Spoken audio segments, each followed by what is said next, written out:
Hi, everyone. Welcome to episode 2 of the Business of Color Analysis podcast. Today, we are going to talk about what color analysis training actually prepares you for and what it doesn't. One of the biggest misconceptions I see in the color analysis industry is the belief that certification equals readiness. That once you're certified, you're ready to take on clients, price confidently, market yourself, and run a business without friction. I want to say this clearly. That belief makes total sense. Most certification programs are positioned as the finish line. You complete the training, you receive the credential, and the underlying message is that now you are ready. But certification is not the finish line, it is the foundation. And today I want to walk you through what color analysis training actually prepares you for, what it typically doesn't, and why that gap is where most frustration comes from. I'm going to break this down into specific areas so it's very clear and practical. So, number one, what certification does prepare you for is the technical skill. Color analysis training prepares you for one very specific and very important part of the work, and that is the technical skill of analysis itself. This matters a lot. You need a trained eye. You need to understand undertone, depth, contrast, and chroma. You need to see how color interacts with skin, how lighting affects perception, and how small shifts can change the entire result. You need to learn a methodology, you need consistency, you need to understand how to drape, how to observe reactions, and how to arrive at conclusions that are defensible and repeatable. Most reputable programs do this very, very well. They teach you theory, they teach you structure, they give you language and a framework. That is the craft, and without that foundation, none of the rest works. But here's the problem. Most people assume that because they now understand the craft, they are ready for the job. And the job is much bigger than the analysis itself. Number two, the gap between training and real clients. Let me tell you why practice clients matter more than you think. One of the biggest things training often underestimates is the importance of practice clients. Not just a handful, not just friends who are supportive and agreeable. You need volume, you need variety, and you need repetition. Practice clients are where theory becomes instinct. This is where you learn how long sessions actually take, where you learn how people respond emotionally, where you learn how often things don't go exactly according to the textbook. Practice clients teach you how to explain concepts in plain language, how to stay grounded when someone questions the result, how to trust your eye when things feel subtle, how to manage your own confidence in real time. This is also where you start to notice patterns in client questions, patterns in confusion, patterns in where you need clearer language or better tools. Certification alone doesn't give you that. Only repetition does. And if you skip or rush this phase, it shows later. I personally recommend doing about 25 practice clients. I did 40 myself, but I will say that towards the end, I felt burnt out and like I'd given away too much of myself for free. I recall that it was around that 20 to 25 mark where I really felt confident in my skills and ready to start charging real clients. Some analysts choose to charge for their practice clients. They'll usually do a low intro rate, somewhere around $100 to cover their time. I personally did not do that because I still felt very unsure even after my 3-day in-person training, and having practice clients for free completely took all of the pressure off of me, especially since there were a few that I didn't know and I needed to send them in to my mentor for confirmation. I will say those free clients did not receive a physical color swatch book, but they did have the option of purchasing a book at the end of their session. One thing I did that was helpful was that I lined up all of these practice clients prior to going to training. And that way I returned and I immediately had people lined up a few days later. I was able to apply exactly what I learned at training while it was still fresh in my mind. Number 3 is capacity, energy, and burnout. Another major gap in training is capacity. Training doesn't not usually teach you how many sessions you can realistically do in a day without compromising accuracy. On paper, doing 4 or 5 sessions in a day might seem reasonable, and the money seems exciting too. However, color analysis is physically and mentally demanding. Your eyes get tired, your focus fades, decision fatigue sets in, and when that happens, accuracy suffers. If you treat this like a high volume service without limits, burnout is almost inevitable. This is where many talented analysts struggle, not because they aren't good at what they do, but because they didn't realize how physically and mentally demanding the work is. When I started, I would only take a maximum of 2 clients per day. On the days where I did 3 sessions in a row or just 3 sessions throughout the day, my eyes were toast and I would have to immediately lay down for a nap.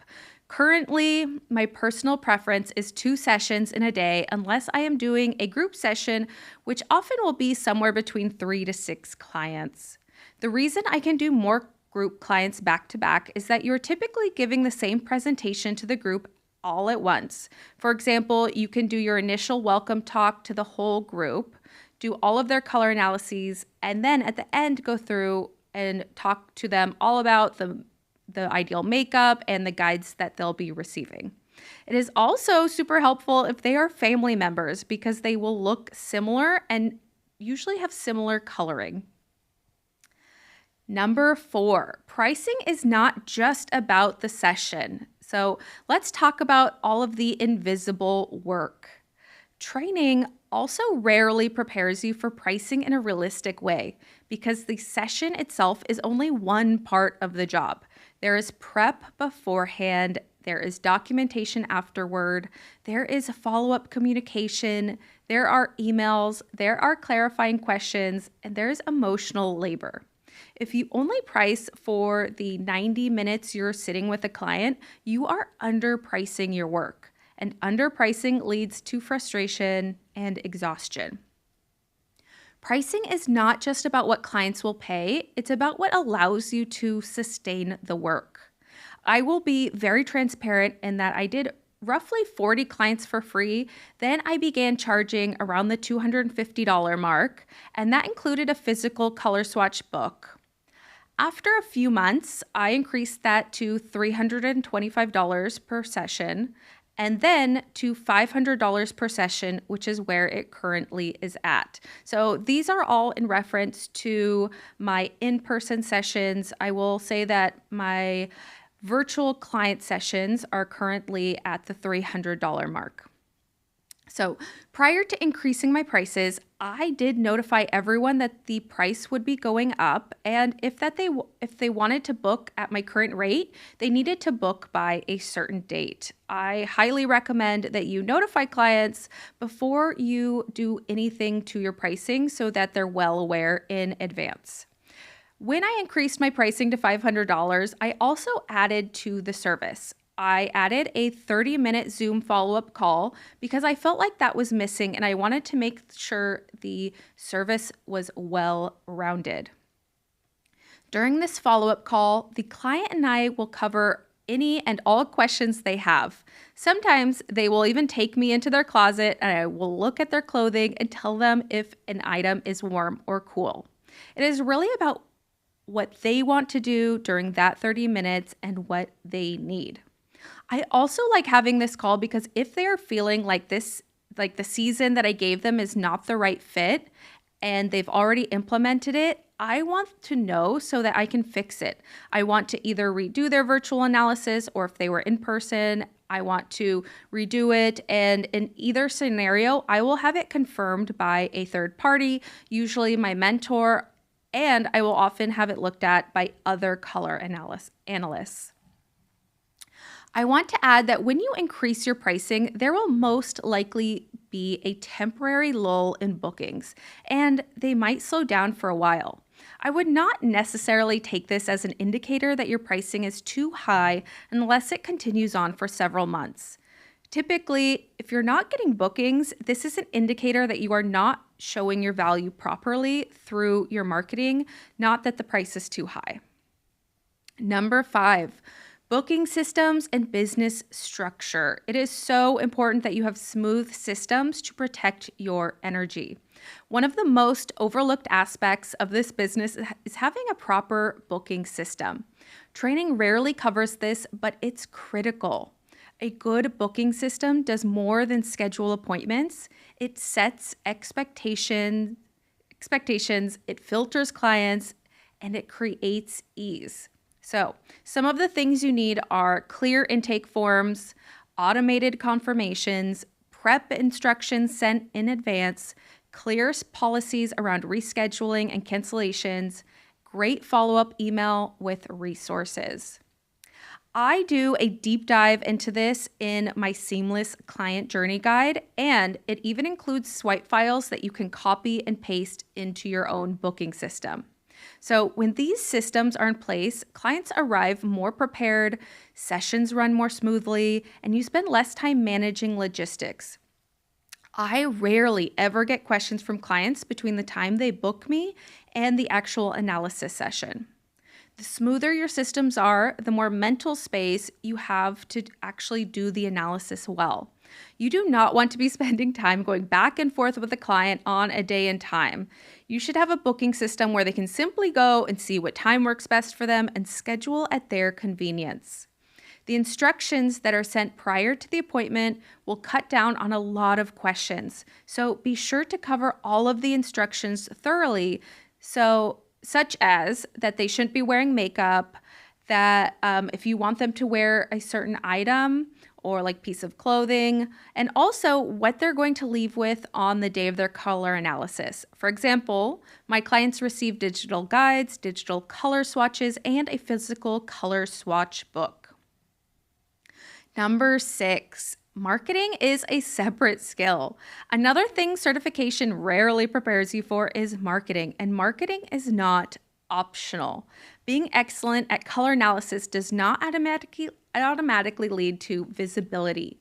You will be surprised how long it takes and how much effort it takes for you to become visible and trusted online. You have to learn how to communicate your value, how to educate without overwhelming, how to attract the right clients, not just more clients. Marketing is its own skill set. And if no one teaches you that during your certification, it can feel confusing, frustrating, or even discouraging. This is where many analysts feel stuck, even when their work is strong. The best way and the free way to do this is to market yourself on social media. It takes work, it takes energy, but it is free to post. Clients also expect you to have social media, and they're going to check your social media to see how active you are on there and to determine how trustworthy and how successful your business is. Since this is a very personal service, they also want to make sure that they will get along well with you and that they will feel comfortable. Another reason why they will look at your social media is to learn more about your location. What is the studio or the space where you're doing color analysis like? I recommend diversifying and utilizing all of the social media platforms in case anything ever happens to one of your social media networks, because it is common that it may be shut down. This unfortunately personally happened to me. Back when I was a wedding planner, I wasn't very active on social media towards the end. And one day I went in and was doing a lot of commenting and tagging, which was not typical for me at the time. I even had a social media management company that would go in and post 3 to 4 times per week, and they would also do some stories, but that's about it. I really didn't do much social media besides that. Well, for whatever reason, Instagram thought that this was very suspicious that I went in there that day and was commenting and tagging, and they shut down my account. It was around I think it was at about 5,000 followers. And this was truly devastating for my business. I had put years of effort, countless hours of my time into that account, and could not get a hold of Meta in order to restore it. I am now very careful not to do anything with my Instagram account that could potentially get it flagged or seem suspicious. And this is why I diversify my accounts. So if today, although I put most of my effort into Instagram, if it were to get pulled, I would still be able to rely on my TikTok, my YouTube, my Pinterest, my email list, etc. So for that reason, it is important that you also have your own website and an email list because those are things that you control and own. None of us own Instagram, Facebook, TikTok, or Pinterest, and we are at the mercy of these websites if they ever decide to remove our account or if it's ever hacked. I personally use Instagram and Facebook the most, but I also post on TikTok, YouTube, and Pinterest regularly. If you want to learn more about growing your social media, check out my Reels for Real Growth workshop. In there, I break down how I have gained over 6,000 followers on Instagram and 14,000 followers on Facebook in just the past 6 months. The growth has been completely organic, and I do not use any advertising at this time. I also break down in that workshop how I record my reels because I aim to post 2 to 3 reels or carousels per day, and I also post about 5 trial reels daily as well. I talk about what trial reels are and how to utilize them.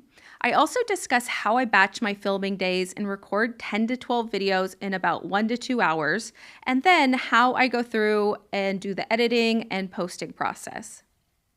So this is a little side note, but I do want to talk about social media bullies for a moment. I have found that a lot of people online are self-proclaimed color analysis experts and like to argue with me. Sometimes it is that they believe color analysis is a scam. Other times they'll say something rude about my appearance or the appearance of one of my clients.